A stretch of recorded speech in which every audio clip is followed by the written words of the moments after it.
Welcome to another episode of Swoon-Worthy, the podcast dedicated to all things period drama. We love covering our nostalgic favorites, everything from Jane Austen adaptations to Little Women, The Secret Garden, Anne of Green Gables. But we also get excited about newly released movies and series.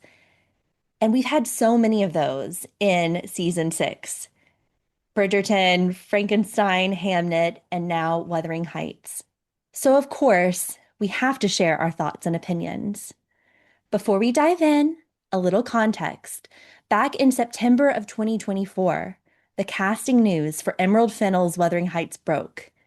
And we actually did a Swoon-Worthy reaction episode to that announcement, which you can still find streaming wherever you listen to podcasts. That was done with my sister Kayla and our friend Anna, whose absolute favorite book is Wuthering Heights. So, of course, she had her concerns. And if you've been listening this season, you know we've talked a lot about how much we value a director's vision when it comes to adapting classic stories. We knew from the beginning that this film would stray from the book, from Emily Bronte's book.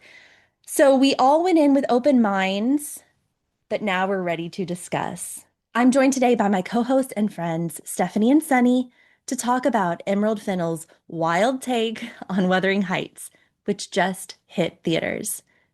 We all saw it this past weekend, and we're ready to give our opinions freely. Let's not hold back. Our followers on Instagram are already asking what we think. So, with that, I want to get my co-hosts' first reactions, overall opinions. Now, Stephanie, I know that Winter Olympics figure skating has been our entire personality, but we took some time to step away and go to the movie theater. What was your theater experience like for Wuthering Heights? So I went this morning, actually. I saw it in a big XD theater, a huge screen, reclined seat with a heat element. So it was luxurious, which is fitting, I think, for this movie. It's very beautiful. It is definitely like rich in costumes and the setting and all of that. I didn't hate it.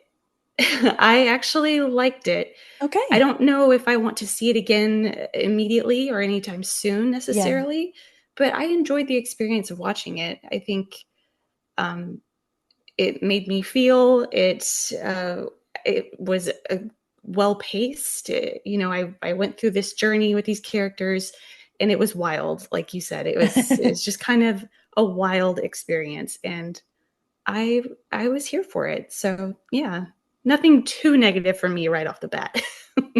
I love that. And I feel like there are mixed reactions, mixed reviews online from what I've seen.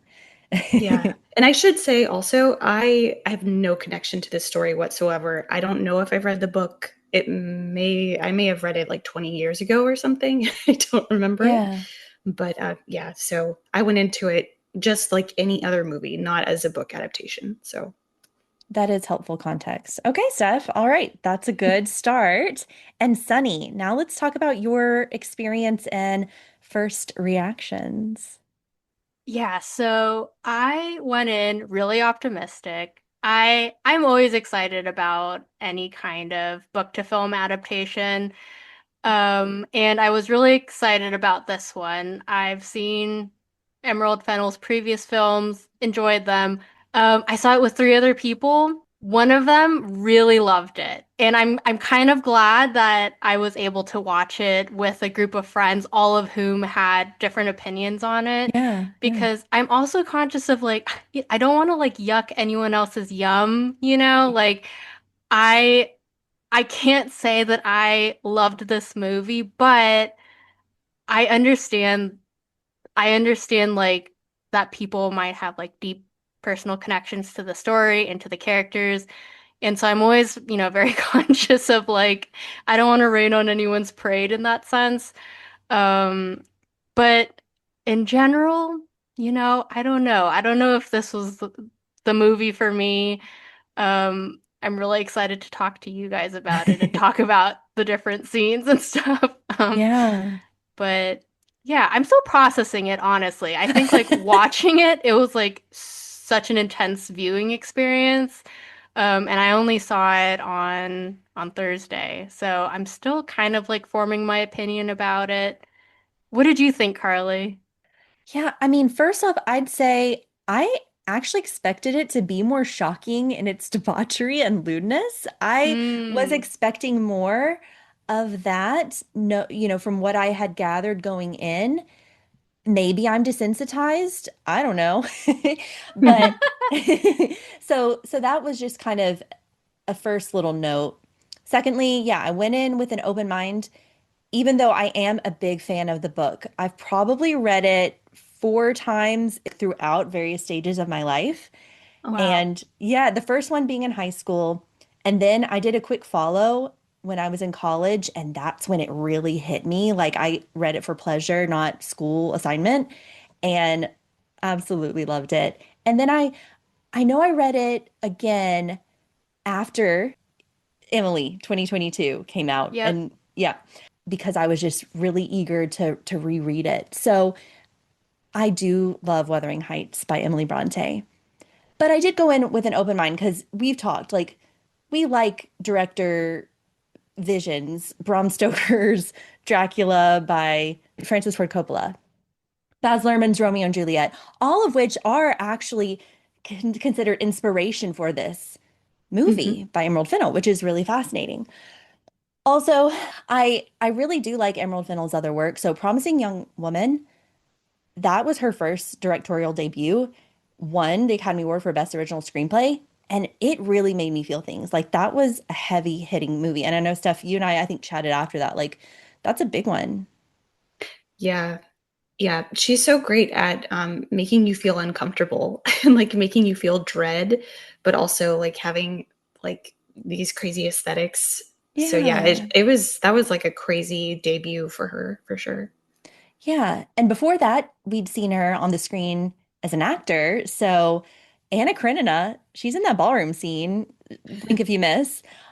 She's in The Crown as the younger Camilla Parker Bowles. And Vida and Virginia, those are just the ones that come to mind. Then we had Saltburn, which I know Sunny, Steph, you both have seen it. Sunny, I remember you saying you had a crazy movie theater experience with that, an enjoyable one. Did this live up to Emerald Fennell's other work, in your opinion? I don't know. What are your thoughts on that? I have to agree with you, Carly, when you said it it wasn't crazy enough.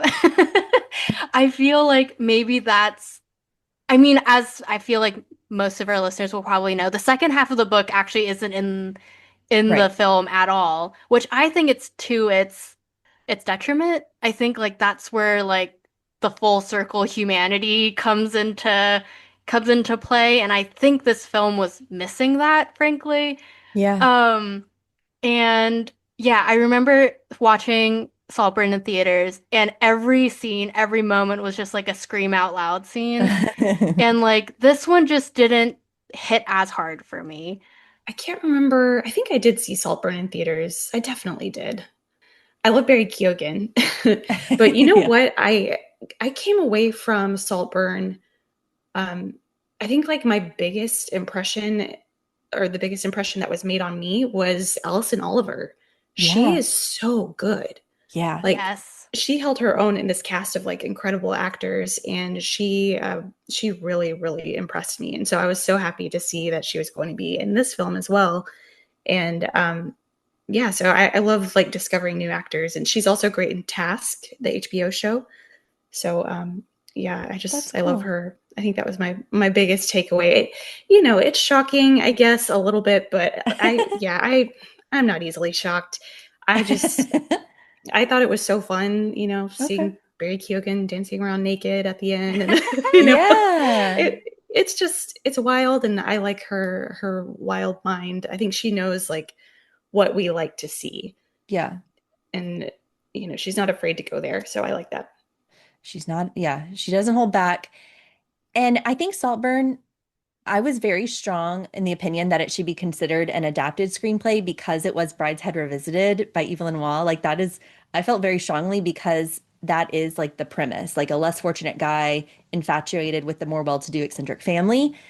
And and but then yet she called it Saltburn. She said it in 2006, and it worked so well, I feel like, by renaming it and just putting this crazy spin on it, but then it still got that literary background.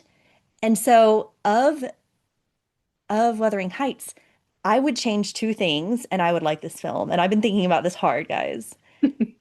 A movie title change. I know she put quotes on Wuthering Heights, but to me, Wuthering Heights is a main character in the book. It's not even a main character in her version. Mm. Everything was set at I can't say it. I have to say it so like Thrushcross Grange. Thrushcross Grange. I think it should have been called The Grange. And this to Oh. me would have been key in like my perception of the movie. And I would have like I don't know, that's one of my things. What do you think about that, Wow. guys? I just got shivers, Carly. I think that that really hit the nail on the head for me. Yeah. Yeah. Like Yeah. Wuthering Heights was in the background here, and it wasn't a Mm, main character. The Moors weren't even a main character, which I was hoping for. This was all about the production design and set design of the Grange. I'll just call it that. mm. And yeah, so you guys kind of feel that? Yeah, I think that's so cool. I wonder if she considered that at all. I haven't heard Emerald be asked anything like that, but that's so great. I love that. It really was like such a huge part of this film, and so much effort went into making this insane house. So yeah, why not? Yeah, that makes so much sense. And then it wouldn't be so closely attached. Like, same as Mm. like some people don't probably know that Bride's Head Revisited was Saltburn like esque. Like, you know what I'm saying? So like I think it would have separated it enough. But that's my number one. Yeah. Okay. The second one though is the casting.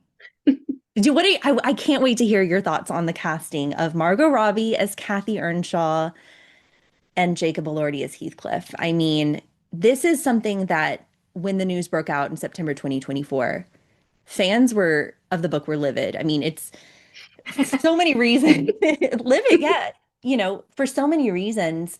I think the most obvious, the most talked about being Jacob Elordi not being a man of color. Mhm. And Margot Robbie is Barbie and she doesn't look like Kathy.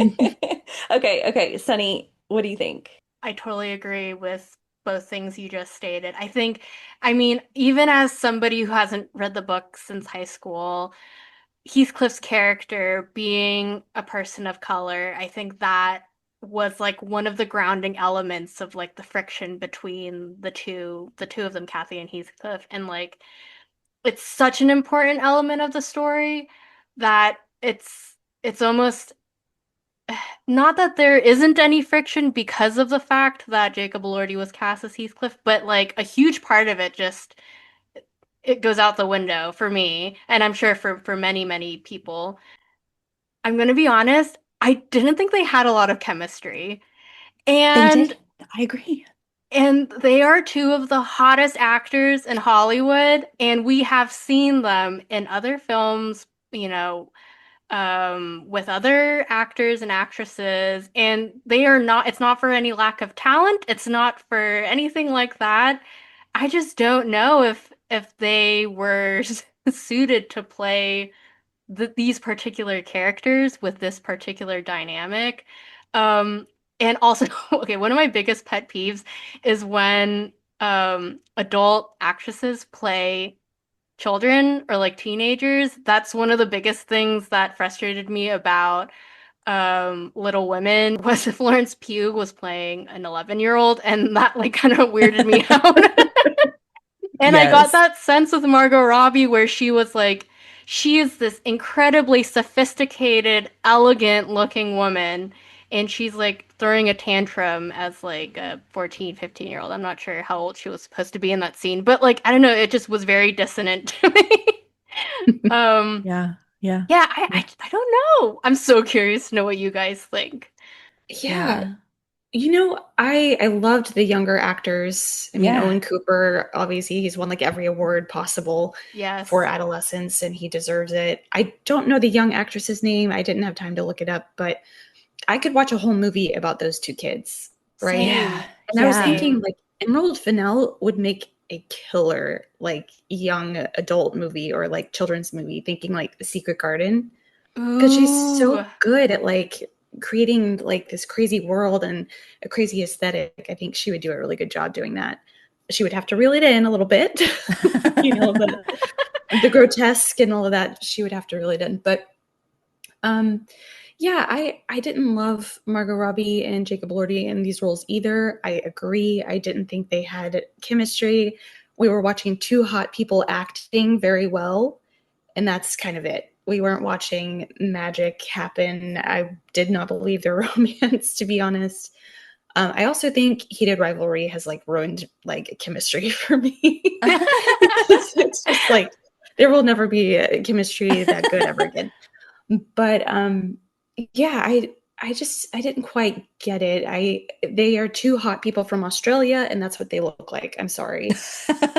Like it's Yeah. just yeah, it's just kind of hard to put them in this setting. And yeah, I don't know. A lot of director, or I guess like Guillermo del Toro and Emerald Fennell have both talked about Jacob Elordi and his eyes, and that's why they cast him in these roles because of his eyes. I'm sorry, his eyes are kind of scary to me. Like, I don't, Ooh. he doesn't have like these innocent eyes that people say he does Yeah. to me.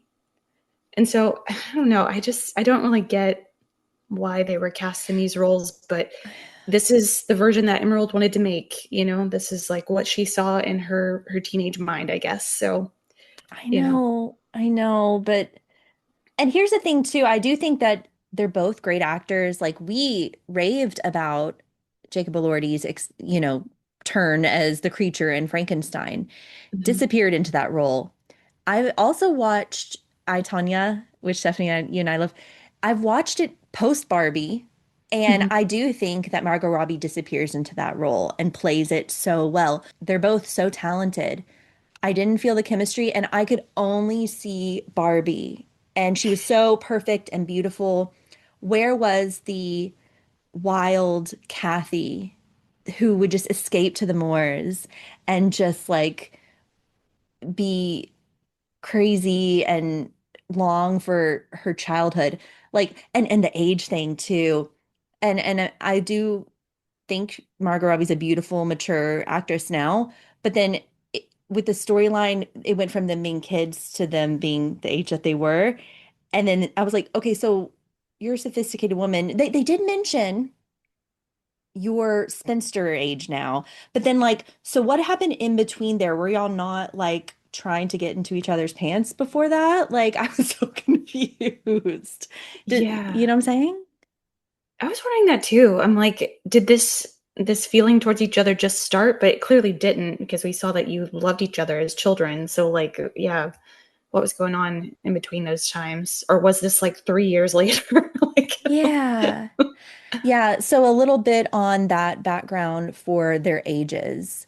So in the book, of course, they're 6 or 7 when they meet in the novel, roughly 12 or 13 when separated by Catherine's first stay at the Grange, but then she marries at 17. Another major plot point that they took away from this is just, yeah, them being young on the moors and then spying in on the Lintons together, which Sunny and Emily, they do so well. And in other adaptations, of course, they do so well. Like to take that away from us. Do you know what I'm talking about? Yes, we were exiting the theater and I was like, where was the dog chasing scene? I don't know. That scene like really stood out to me in the books and I was like, I can't believe they took that from us.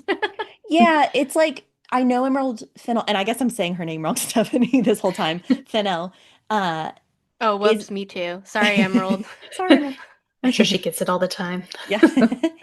But I know she's apparently like a diehard fan in this book, but then she took like really core magical scenes out of it and then made changes like just totally getting rid of Henley, which I think would have added to Heathcliff's character, kind of almost like combining it with the father instead, making E- Edgar Linton the ward of Isabella instead of them being siblings. Like it was just I and then we haven't even talked about Nellie.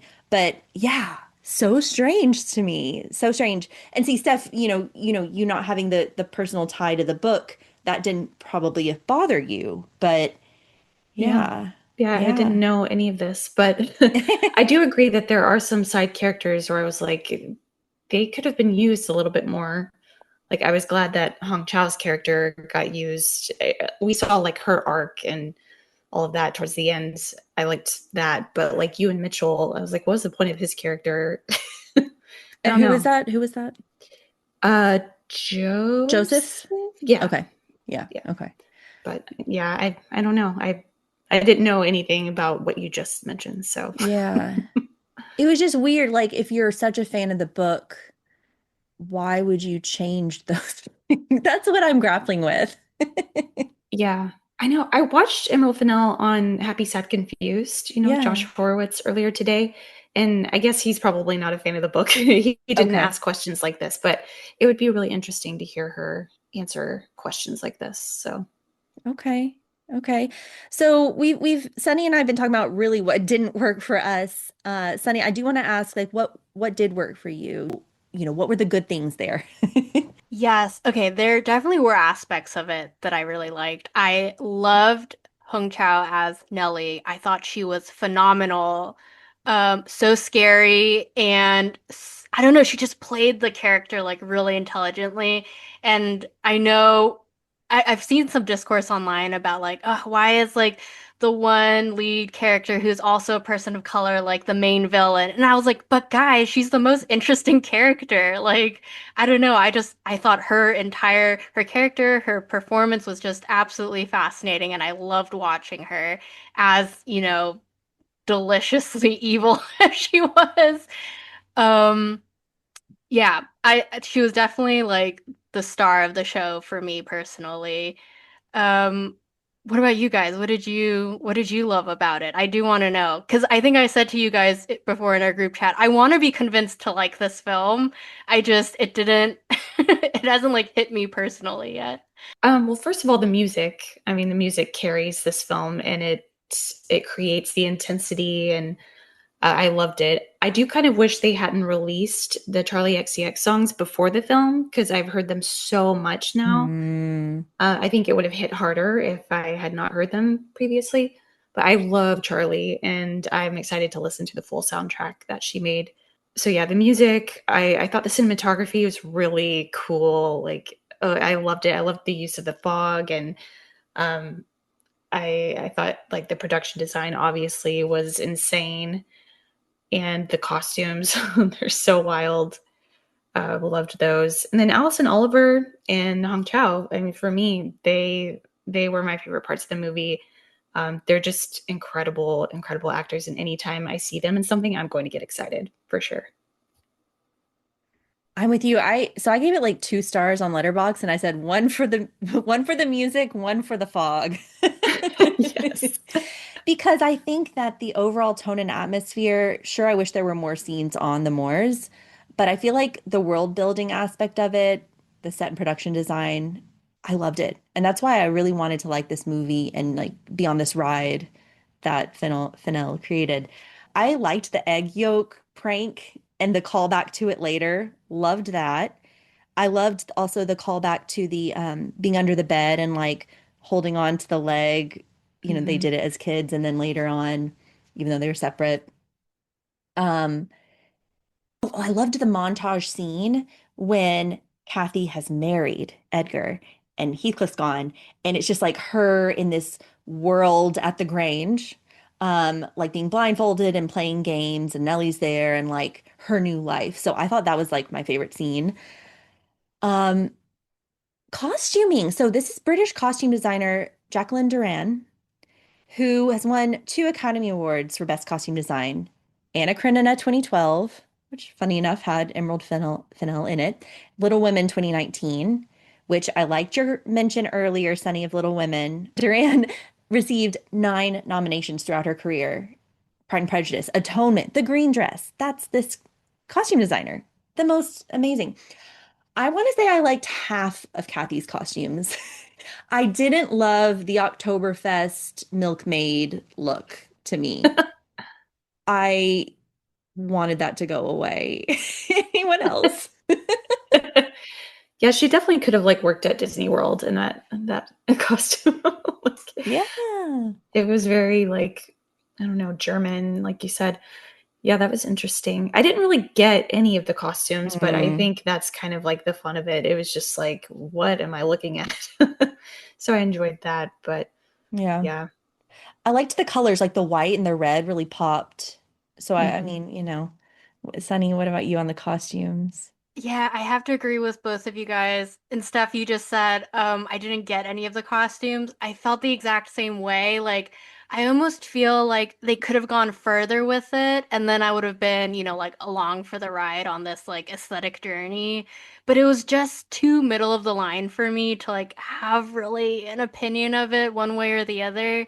And to me, there wasn't really like a hero costume, like the green dress in Atonement. Like I Mm, can't like pick out one outfit or ensemble of Cathy's that I'm like, that was crazy awesome. yeah. Do you think was there one for you guys? There was one that I've noticed on Instagram since then. Shout out to the Instagram account Period Corset. It's when she's on the swing. And it's a Mhm. recreation of a painting, a Swiss girl from the Interlaken, or a Swiss girl from Interlaken, 1840, Franz Xavier's painting, which I think he did like some sissy, Empress Sissy paintings. So it was like black and then had a cutout.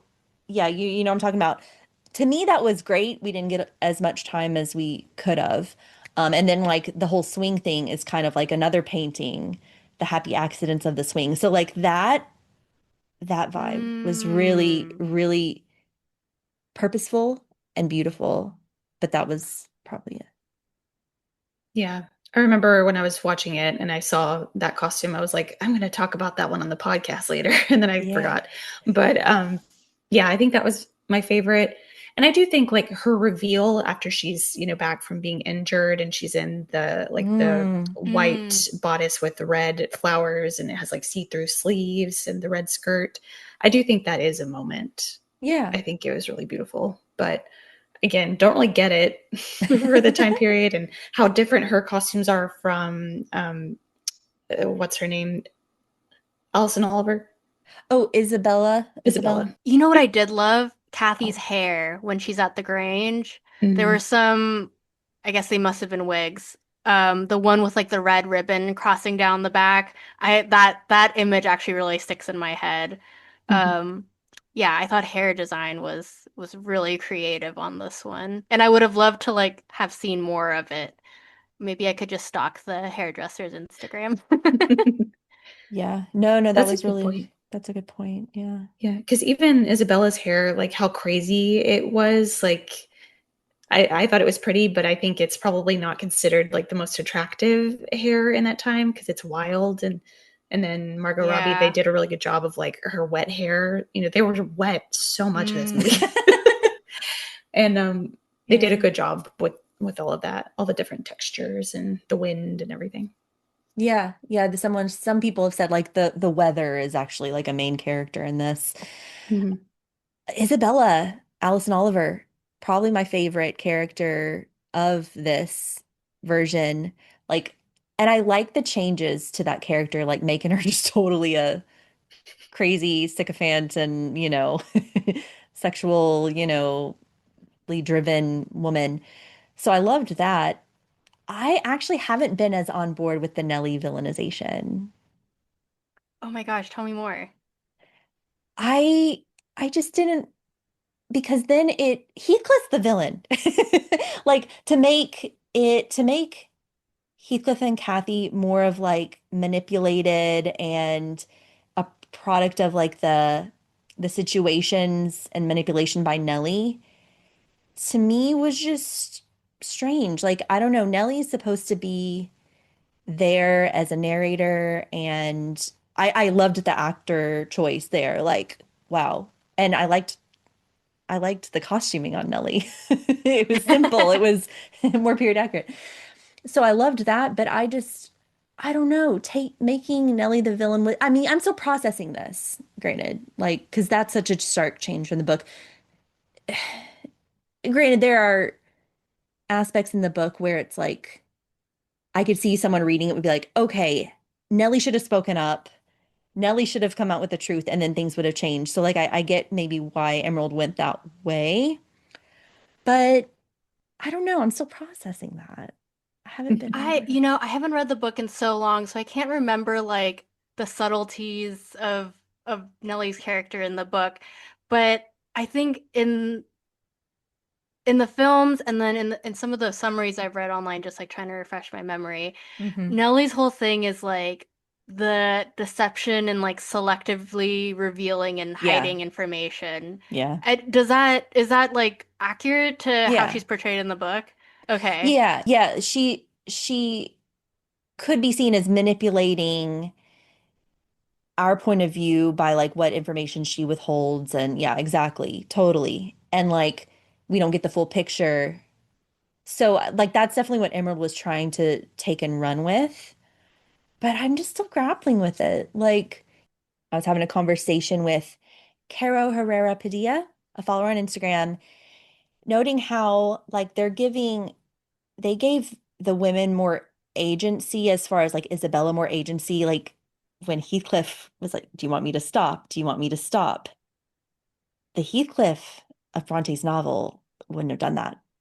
And Mm, so it's just where was the villain that is Heathcliff? And again, mm, and Sunny, like you said, they didn't even do the second half of the novel. So they wouldn't have they didn't have time to flesh that out. But I just and that same Instagram follower said like treating him more like a Mr. Darcy character, which I thought was really interesting. mm. Like Heathcliff's a he's like villain. this, right? Okay, I see what you're saying. So you're frustrated with the fact that he's not like clearly the villain in this adaptation. Like we're letting his deceptiveness and his like evilness Yeah. slide. Yeah. Okay, okay. No, I totally agree with that. Yeah. Yeah, because Mr. Darcy's just he's just a misunderstood character. But Mhm. Heathcliff actually does some like really messed up stuff. He is. And I've recently watched for the first time the 1992 adaptation starring Ralph Fiennes and Juliette Binoche. Ooh. Also went in thinking like I've heard it's a 6.6 on IMDb. Like I'm not gonna like this. I really liked it because Ray Fiennes is such a great movie villain and really Mm, made Heathcliff come to life as a villain. Juliette Binoche is beautiful. The Moors were beautiful. There's some like gothic, creepy elements at the Heights, the Wuthering Heights. And I mean, that one actually exceeded my expectations and kind of recommend watching that one. Yeah. I'm definitely watching that one. Good rec. And I think at the beginning, you see like you hear the voiceover of Emily Brontë, and it's played by an uncredited Sinead O'Connor, which No Ooh. Stephanie, you'd like way. that. That's cool. So that version exceeded expectations. Do you mind if I just share some other adaptations while we're at it? Ooh, Go for it. please. Okay. So I've always grown up with the 1939 classic movie starring Sir Laurence Olivier and Merle Oberon. 7.5 on IMDb. Adore this movie, guys. It also just does the first half of the book, up until Cathy dying, like this one. But I love, I love this movie, the acting. Definitely recommend that one if you haven't seen it. 2009 miniseries starring Tom Hardy and Charlotte Riley and Andrew Lincoln. I adore this version. They take the full novel. Same with the Ralph Fiennes Juliette Binoche version. You get the second generation of Cathy and Hareton and all that. So I love that. And then Tom Hardy and Charlotte Riley fell in love in real life. Yeah. I have seen this version. I don't Oh, remember it at all, but in the height of my Tom Hardy obsession back in like 2011, 2012, something like that, I do remember watching it. And yeah, I loved that they were like married in real life and she was on Peaky Blinders later and all of that. But yeah, I don't remember the story. I do remember it was much longer, of course. So now talking about the second half of the story is making a little more sense to me. Yeah, it's like there's this whole cycle of abuse thing that really comes to Yeah. play with the full story. But yeah, that's a good one. And Tom Hardy, I mean, wow. Wow. Yeah, I remember feeling like so emotionally exhausted after watching that adaptation. And I think that's what reading the book makes you feel like, you know, you're just like, "Oh my God, like it's just relentless." And I just didn't get that with this film. I was like, "Oh, okay, that was like kind of weird and like kind of sad." But it just didn't, yeah, I don't know. The points that the book made to me just weren't hitting in the film, if Yeah, that makes sense. Yeah. Yeah, that does make sense. that makes a lot of sense. And then I want to talk about one other one that I just also saw for the first time this year from 2011. It's only a 6.0 on IMDb. I also went in thinking like, I don't know about this. Okay, directed by Andrea Arnold, and it says it stars Kaya Scodelario. I'm gonna go through that name quickly, and James Howson. They got the casting right. Like this is actually one of the only adaptations that chose an appropriate Heathcliff. But what was interesting about this one, the children, an hour and 10 minutes before we even see them as adults. That's a long time to be with kid actors, right? I don't Yeah, know. I mean, if you're not loving it, then yeah, for sure. They were good. They were good. But then I think actually the main thing of this 2011 version, very POV, shaky camera. So you're like, I don't like that. Oh my I don't gosh. like that. I totally forgot about this version, and Carly, you just reminded me why I couldn't finish it. yeah. Motion sickness. Yes. And it's a shame because I think the casting was spot on. A little too long with the kids, but they were good. And the transition was good. So I like wish they hadn't done shaky camera, and I think that would have been the ideal version. Yeah. It was very 2011. Like, so there's an original song by Mumford and Sons for this movie. Oh gosh. Yeah. So it's just very like circa 2011. Um, and then some say that the Kate Bush music video is the best adaptation of Wuthering Heights. And Steph, you're raising your hand. I mean, that's the only media that I know of Wuthering Heights. That's what I'm most familiar with. So that's what I choose to believe Wuthering Heights is, just a woman in a red dress dancing. So Mm-hmm. yeah, I love that song and I love Kate Bush so much. And I was thinking about the song a lot while I was watching the Mm-hmm. movie, like the window, and every time she was cold, I was Yeah. thinking about it. Which they didn't put in this either, the ghostly elements where Cathy haunts Wuthering Heights in the end. And like that's what Wuthering Heights is about. That's why it should be named Wuthering Heights. If you have that callback, like Cathy goes back to Wuthering Heights, that's where her soul resides. And like, sorry, I hope I haven't been ranting too much because, but I just have to talk to someone about it, and you two are there. No, this is awesome. This is exactly the conversation I wanted to have after Okay. watching Wuthering Heights. Okay. Okay. Yeah, it makes perfect sense. Yeah, I mean, it's kind of coming back to me now, the story, because I just went into this as like any other movie. Yeah. I, didn't think about the book at all. But yeah, you talking about all of these like major plot points that are not in the movie, it's like, oh yeah, I kind of see why people are angry. Although I do think it can be approached as not an adaptation, right? But I guess some people just can't get there. Yeah. It's like it's too important. So I Yeah. get that for sure. One of my favorite Letterboxd reviews, I can't remember what it said exactly, but it's something along the lines of Wuthering Heights if Emerald Fennell wrote it as like a fan fiction and published it on Wattpad or something. Mhm. And that's kind of like what it feels like to me. Like, ooh, what if we put these like two really deranged characters into beautiful costumes and like let them run around this like beautiful mansion together and kind of totally ignoring like the specificity of the novel that makes it so bleak and so I don't know, it like really cuts you. And I feel like the glitz and the glam and the soft filters and all of that, it kind of like glosses over the like whole point of the story.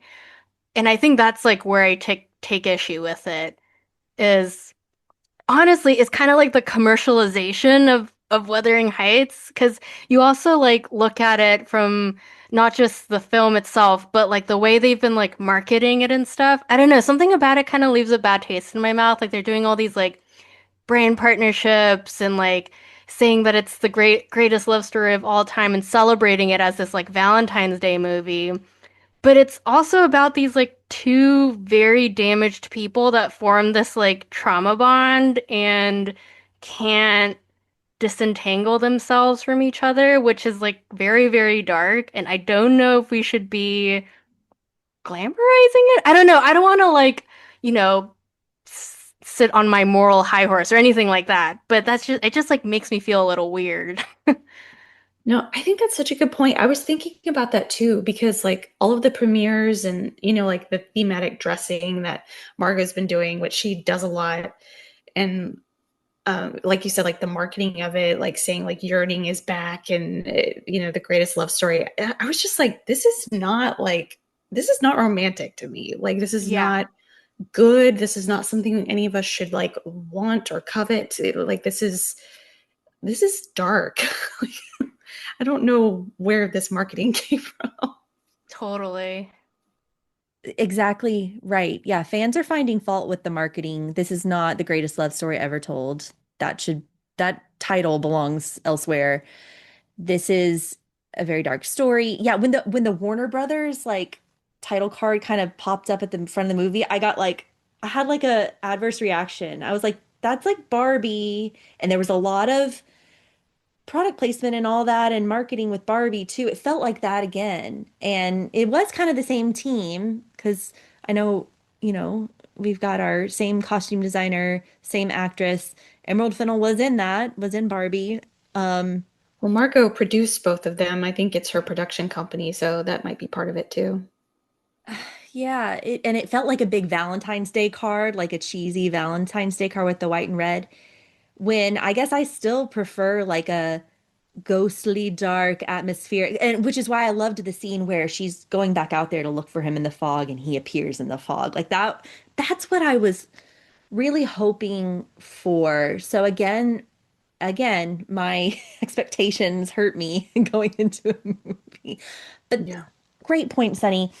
Now you and I, all three of us, we were talking about Margot's dresses on the red carpet at the premieres, the method dressing, and we loved some of the looks. Okay, personally, I loved all of them. Okay, fair enough, fair enough, fair enough. I thought the red carpet looks were even more, I don't know, Cathy to me in a way than like the actual Mm. costumes in the film. And the first gown, which looked like a flower, Sunny, what was the flower you referenced?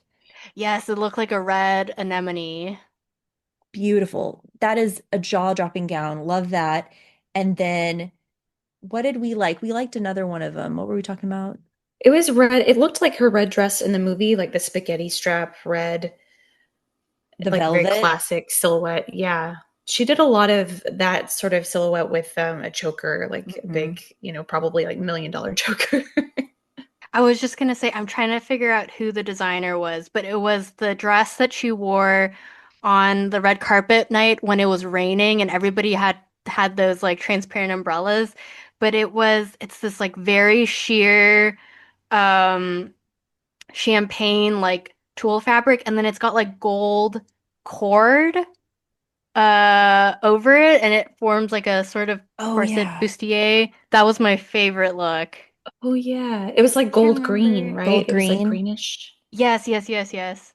Yeah. And Let then me. Jacob wore a green suit that was stunning. That's Yeah, the one. Yep. Yeah, they that's looked right. great together.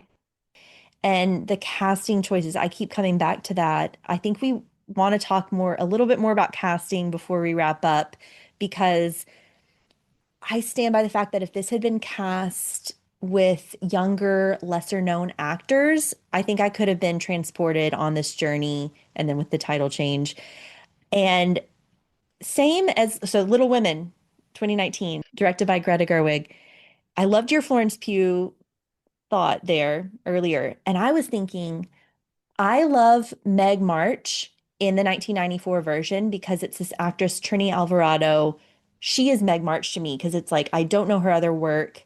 disappeared into the character. Like that will always be Meg. Emma Watson as Meg, I'm like, I'm just seeing Emma Watson. Totally. Yeah. And I felt that way with this. I'm just seeing Margot Robbie. No, I totally agree. Margot Robbie is just so singularly perfect looking. I don't know. There's a reason she was cast as Barbie, you know? And yeah, like you said, like we've been saying, Cathy is this sort of like wildling character. And Margot's just so glamorous.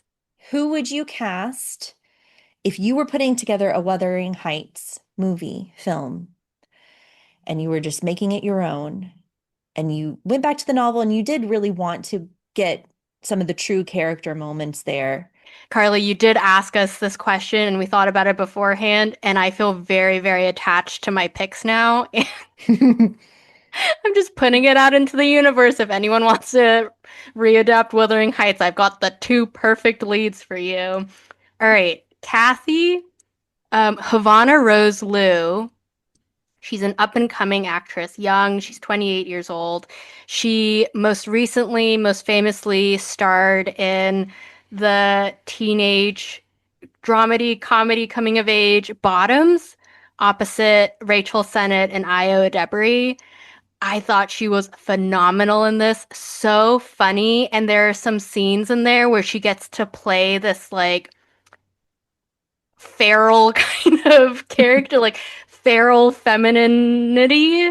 And I don't know, I just like I see her as Cathy. Like when I like think of Cathy, the Cathy I know in the books, I see Havana Rose Liu.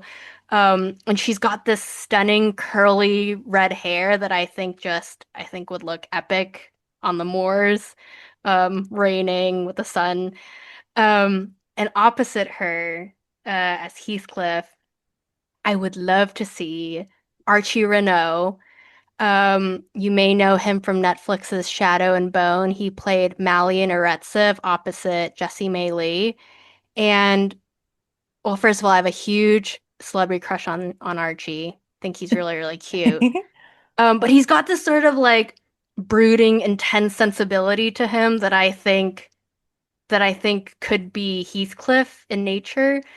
He plays like a really like kind person in Shadow and Bone.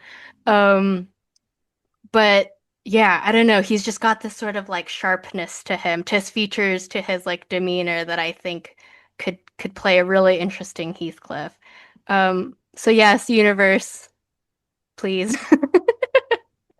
I think you hit the nail on the head pretty well, right, Mhm. Steph? This is good. Yeah, I think those are such good choices. That's kind of what I would want to see in a movie like this is like maybe lesser known actors who are getting this big chance. I think we're all like hungry for that right now. So yeah, I love those choices. I think that's so cool. Yeah, I'm loving Havana's hair. I'm seeing it. It's kind of like Kate Bush in those music videos to Yeah. die for. And then Archie, it says here, is of Indian and English descent. So that's also perfect. I can see the brooding look on his face in this picture I'm looking at right now. This is ideal casting, Sunny. Well done. Thank you, thank you. Nice. Everyone's been talking about, Dev Patel was right there, Yeah. and so I kind of ran with that. I love Dev Patel so much. I didn't realize that these characters were supposed to be teenagers. That, obviously was not obvious in the movie. Yeah. So I just kind of was going with, Dev Patel age. So I love him. I think he would be so wonderful in a role like this. Please put him in a romance, please. Yeah. And then I was like, okay, who could be his Cathy, who's kind of the same age and who I just want to see more of? And I just thought of Jessica Brown Finley.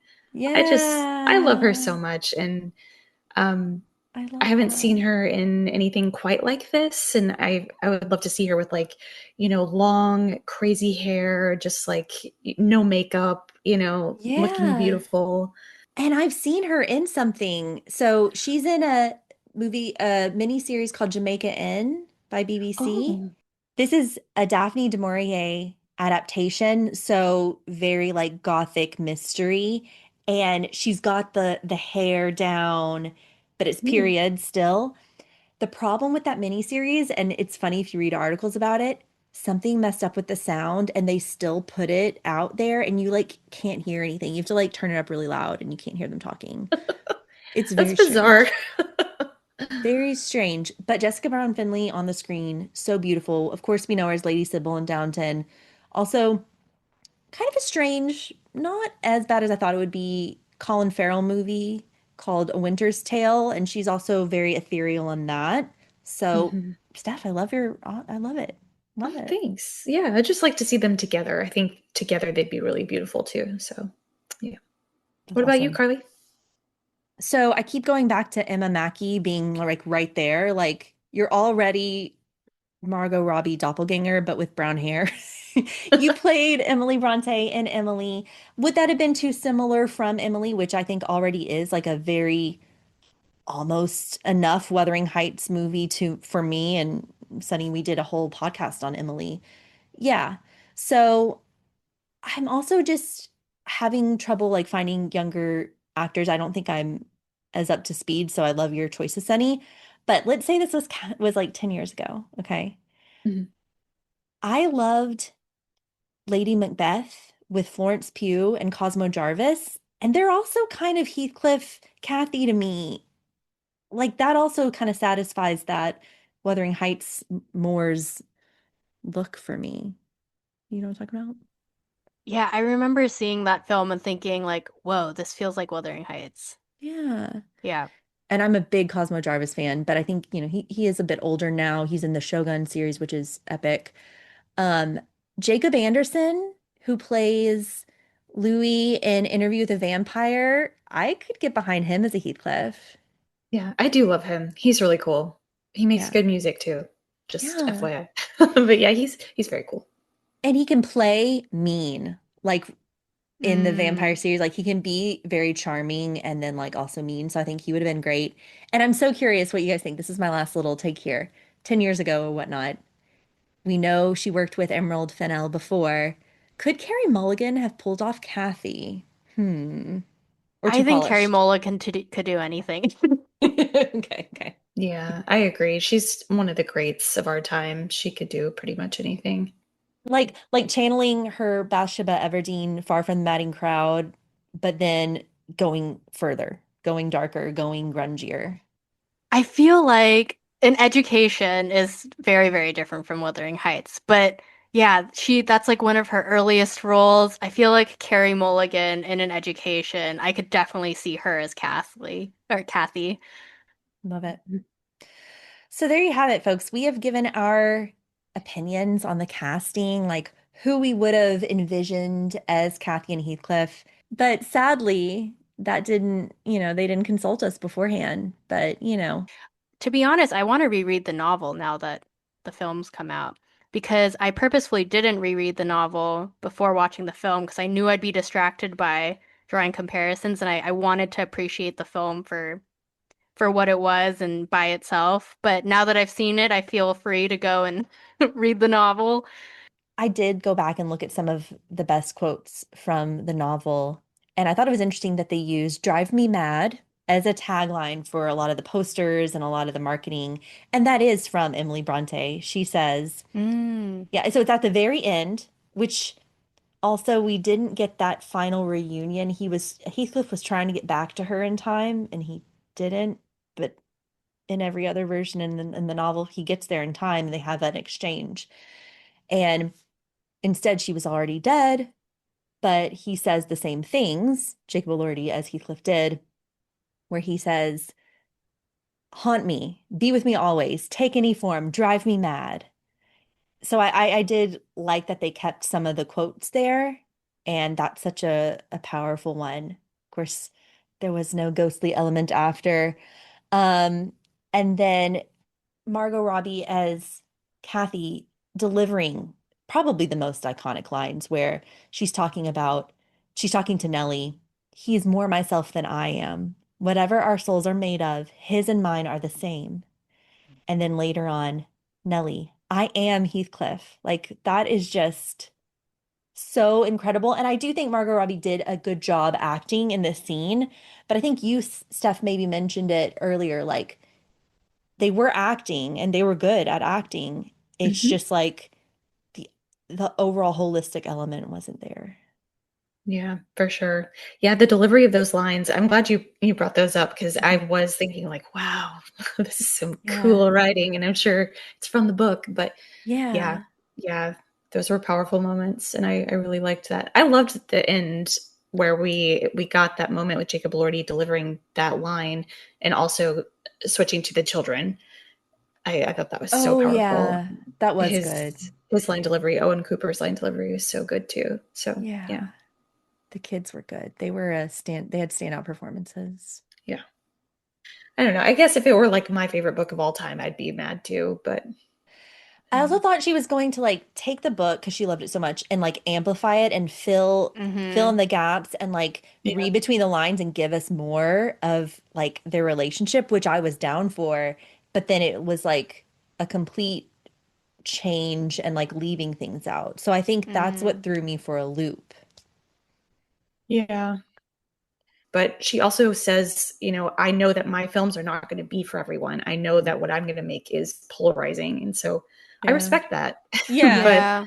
And I am with you guys where like I love when directors direct. Like they have no fear in like creating an auteur vision. I love that. I really support that. But I've also been thinking like what we haven't had like a true adaptation of a historical novel in so long, like a really, Mm. really faithful scene by scene, line by line, even like costuming, mhm. like Yeah. historical accurate adaptation of anything in so long. And on one hand, I'm like, ugh, but like there have been so many done. Like if you want to go see that, go watch the BBC version from like the 80s or whatever. Like the Yeah, time is now exactly. to do something different. But Mhm. I don't know, part of me is like I almost like am kind of hungry for that now where Yeah. like we've seen so many sort of like um Creative yeah, takes. creative takes where the costuming has like nothing to do with the time period and like and it's all everything's like different about it. And like I love that, but I'm also like I would love to have seen like a truly Hmm. faithful Wuthering Heights adaptation. Because I think it would have been really interesting. I agree. I don't think we've had anything. I mean, The Favorite was actually pretty close to like that understated, like, no, but even then it was creative. Girl, Portrait of a Girl on Fire, I think was the best Mm. period accurate version of a movie for me in the Oh my past Yeah, gosh, few I need to go years. rewatch that. it's so beautiful. Yeah, So good. yeah. That's an Also, interesting thing. Yeah. I know you saw Sentimental Value, Sunny. I loved Renata's like play costume. I don't know if you know what I'm talking about. Oh yes, the black one, or maybe it's like a navy. Yeah, yeah, yeah. Like I was like, I want her to be in a period drama that's Yeah, like really understated and accurate. totally. Yeah, she was stunning in that costume. Yeah. Totally random. But yeah. Okay. Guess that's why we have PBS, guys. Yeah. PBS still gives us these faithful adaptations. Yeah, thank God. And I think I'm curious about Sense and Sensibility and Pride and Prejudice, the upcoming Mm, ones, because I haven't seen anything too crazy, like from the fashion, from the photos. Like it looks like it could be pretty chill. We have Wuthering Heights 2026 now. Fans of the book, fans of just movies in general are all voicing their opinions online. And we thought with Swoon-Worthy, we would do our episode on it and just share it with the world and see what they think, if they agree with us. So we're putting it out there. This is vulnerable. Yeah, a little bit. Are you guys okay with me? Do you consent? Just kidding. Do you want me to yeah, stop? Just I, kidding. I I don't know if we've ever like discussed a film that we weren't all like 100% like this is the greatest thing that's ever been made. Yeah. Yeah. Right. We don't usually take the time to talk about things that we don't love. So that's true. It's a different energy today. It is, but I think it's kind of fun and like Mhm. again, we did call out some things that worked really well. Mhm. And usually on Swoon-Worthy, we are talking about our nostalgic favorites. This just happens to be season 6 where a lot of new releases are hitting. I mean, Yep. even Frankenstein and Hamnet are new. Bridgerton's new. Outlander, we're probably going to cover this the new season 8. And it just happens to be a time when period dramas are at the forefront, which is exciting. And of course, there will be some that we don't love. Yeah. Also, like all female authors, it's a big time for for media that was created by women to be Yeah. interpreted and released into the world. And I just think that's really cool too. That is cool. That's why I almost felt bad, also female directors, sometimes they don't get the credit. They don't even get the big budget movies. And here we have that. And then I'm being negative about it. Yeah. I think what a beautiful thing though that someone can make a crazy movie, like a woman can go make a crazy movie and make her version. And I we got to support it. You don't have to love it, but it's a cool thing, right? Yeah. Yeah. Totally. But then I go back to Emma 2020, which is so aesthetically beautiful and unique. And like they still captured the novel so well. And I'm just Mm, like, I guess I wish that things were different with this movie so that I could really just love it. Because I really wanted to. I did. Yeah. same. Yeah. Yeah. And that brings us to the end of our discussion on Emerald Fennell's Wuthering Heights.